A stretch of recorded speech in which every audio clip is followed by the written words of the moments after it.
Good, good. Okay, so yeah, as Simone says, my name is Mark Bowden.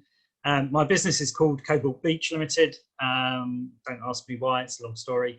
But I am a specialist in automation, and I'm trying to help as many small businesses as I can to automate what they hate. Let's start at the beginning. Do you love all of these things? Is there at least one thing looking at this screen that you go, I don't love doing that. That does not make me leap out of bed in the morning and go, yes, I'm doing that today. I think there's probably at least one thing, right? So at least one of these things you probably actually hate doing. I certainly hate doing a number of these things. You know, booking meetings, what a waste of time backwards and forwards. You know, copying and pasting information between different places. It just drives me crazy.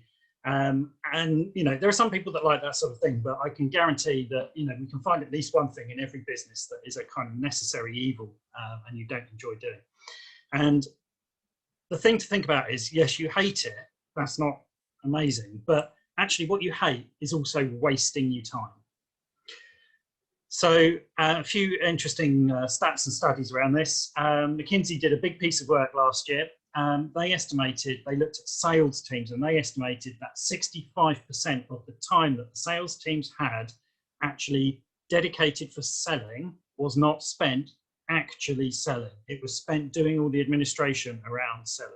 Now, clearly, you know, your mileage will vary, and I would imagine that in smaller businesses, a higher percentage of the time is spent selling, and in larger businesses, yes, of course, you're going to have management meetings and, you know, all those things, appraisals and training programs and things like that that have to be done in large businesses that take time away. But nonetheless, 65%, 2/3 of the time not spent doing the selling is crazy. Further, they went on to look at how much of all work that is done today could be replaced with tools already on the market. And that is 1.5 days of your week every week that you could not be working and get the same output just by using tools that exist right now. And tools could be built with another 20% to take another 20% of that work out with technology that already exists. So that's things like driverless cars to do deliveries, for example, or drone deliveries and those sorts of things, which are not actually out there right now for most businesses. They're kind of in the experimental phase, but the underlying tech already exists to do it. So that's half of all human work that could be replaced. And so interesting other studies, and this is a number I know Simone has pinched and used quite a lot, but it's a great stat. X.AI did a study of 20,000 meetings that were set up between 2014 and 2017, and they worked out on average it took 8.02 emails to agree a time for a meeting. And other studies have shown 14% of appointments are not actually kept, which is even worse. So, you know, that probably takes up to about 10 backwards and forwards. And you think, well, that's all right, that's not that much. It only takes me 30 seconds to do an email. That's 5 minutes worth of emails. If the meeting's only half an hour long, that's the equivalent of an hour a day wasted just setting up the rest of your day. That's kind of not very clever. So what's your time actually worth?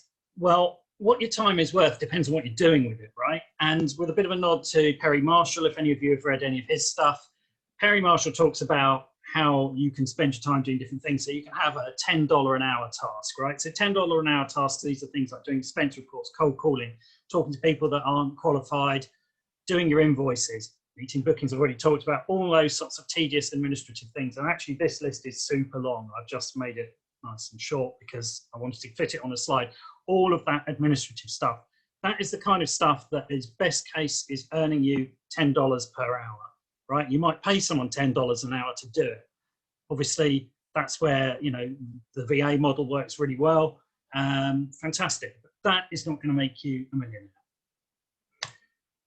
The next tier up, he talks about $100 an hour things. It's still not going to make you a millionaire, but it's an order of magnitude better. So solving problems for clients, following up customers, and starting to think about things like defining your processes in your business and building dashboards that will help you to manage your business rather than just looking at reports.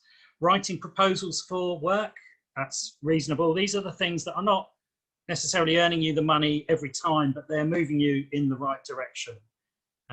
of the tasks that are really going to earn you the money. Then he moves up to $1,000 per hour things, and you start thinking, I wouldn't mind earning $1,000 an hour. That sounds quite good. But if you think about how your day breaks down, these are the things you're doing when you are adding massive amounts of value to your clients, right? You're planning and prioritizing your week. So, you know, talk to Jennifer if you're not already doing that. It's super important because you're minimizing the time you're spending on those $10 an hour things and those $100 an hour things. But you're doing the big things. You're building your sales funnel. You're having a negotiation with a qualified prospect for a, you know, $10,000 deal or whatever it might be. You're actually producing your sales copy, making your videos and your content, and spending time beginning to automate some of your processes. And then finally, there is what we'd all love to be doing, which is the $10,000 an hour type of work. These are the moments that you have, and you probably have them every week, but you don't yet achieve an hour of them. You achieve a few minutes of them here and there because you're distracted by all the other things that are further down the tree that are taking your time away. But these are when you're doing the really game-changing things of your business, defining what's your business's USP, public speaking to a large audience. Actually, when you're at the start of your business, figuring out what is your avatar, what is it that you can do with your product offer and creating that. The things that 1 hour of time there is going to have a lifetime value of $10,000. And it seems crazy to think it's worth $10,000 that hour, but it really is, because that hour you spent figuring out what you're selling and who you're selling it to is going to shape your whole business. But the last one of these is also super interesting, systemizing your business, going through everything you do in your business and making it scalable and repeatable so it doesn't rely on you.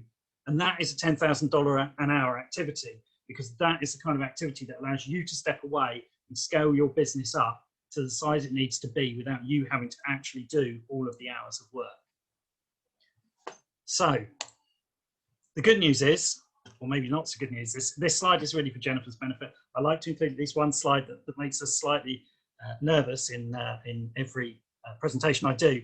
Is I did a little Google search earlier, and you can see the results there. When will AI take over? You get the same one if you say when will robots take over. That's just robots coming was a better title really. But 2030 is the answer. And the good news is the robots are coming, but they're coming to your rescue, because AI, robotic process automation, and other forms of business automation are incredibly good at doing the repetitive, tedious tasks in your business, those $10 an hour tasks.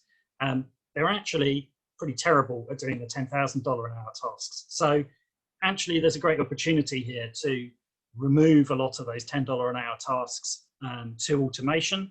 And then you can start to delegate away the $100 and even maybe some of the $1,000 an hour tasks to a VA, and leave you free to focus on the things that transform your business and really lead your business rather than spend a lot of time working in it.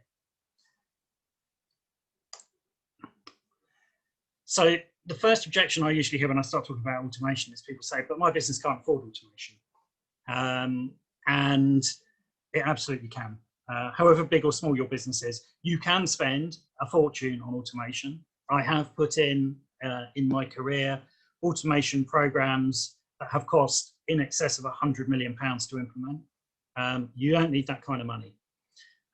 In fact, here is my $50 roadmap, right? So if you broadly follow these steps, this will get you up and running with quite a lot of automation in your business for $50 or less per month. And I say or less because it depends on what plans you take with some of these things. And I think every business should do these. These are kind of non-negotiable. You should have automation around your diary. Take away that 8.02 emails, make it possible for people to book things easily. Your lead magnet should be automatically on the internet and available for people to just download 24 hours a day, 7 days a week with no further input from you, but capturing all the information that you need. Your booking forms, your contracts, all those questionnaires that you send out when you get someone booked in on a discovery call or a diagnostic call or whatever you have at the start of your business relationship, which you want to do, and the legal stuff that you need to do before you actually engage with them. That should all just automatically be fired out to people, ready to go. Your invoicing, again, you know, you should have invoicing set up. If someone books in your diary and they pay you in advance for a meeting through your diary system, and you've got to still produce a tax invoice, you shouldn't have to touch that. That should just happen.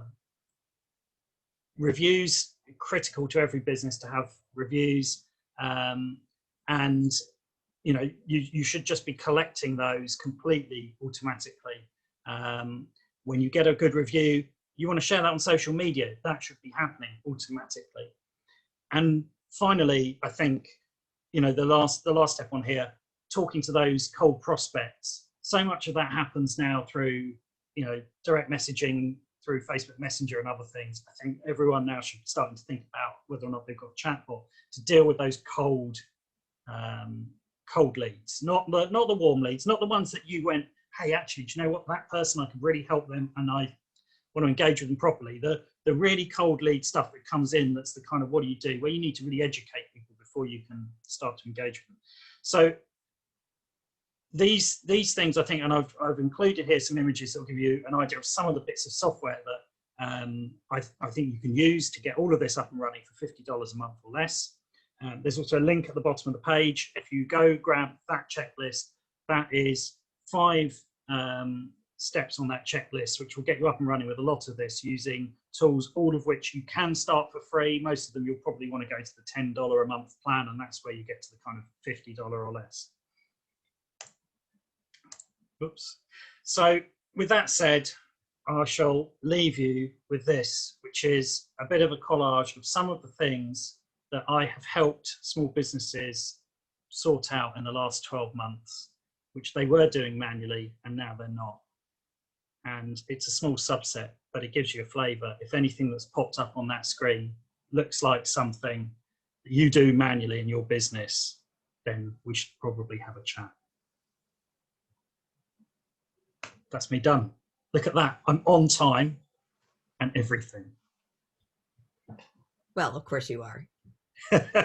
This slide gives me so much anxiety. I literally am just like, oh, here, just take all my money.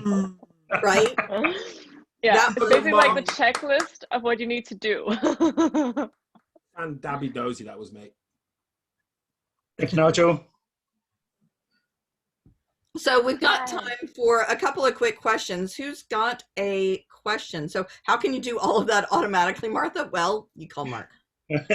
Yeah, I think let's have a chat, right? Obviously, there's a lot of things on this page and clearly lots of different technologies. But if you start with that checklist that I've linked, and I see Jennifer's popped a link in the chat as well, so it's nice and easy to grab that. That will definitely get you started, and that will get you on the right road and start to save some time that you can then use to implement some of these other things as well. Can I just say, you can automate a lot more than people actually know. Yes. Like Mark has set it up so that every time he gets a review, a tree is planted. Like, how magical is that? Like how does that even work? My brain is trying to figure it out and I just can't. And I want it as well. Yeah, it's really, really valuable. Amazing. So any quick questions before we go into our last breakout room? Then Mark, please just tell the beer automation story in the meanwhile, because. Okay, well, I can do. So this is one from my coach, who we were having a chat about things that could be automated, and I can't quite remember how the conversation got onto beer, but it did. I think it was to do with responding to the helper reporter out requests, and he said, I always do them much better after a beer, and I built an automation to help him find the ones that would possibly be relevant to him, to say, because anyone that's signed up for Harrow will know you get a really long email 3 times a day. It's actually quite a lot of work to wade through. So I built an automation to find the ones that he was interested in, and then I built a second step to the automation to go to the Brewdog API and select a random beer, and actually then to message him a follow-up message saying, drink this beer before answering that query. So you can actually automate pretty much anything. Yeah, that's probably the maddest thing I've ever automated, but it shows what you can do, right?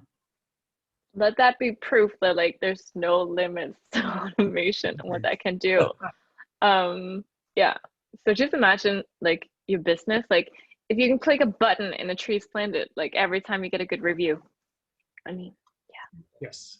Yeah, that's Mhm. a good one to do as well. Amazing.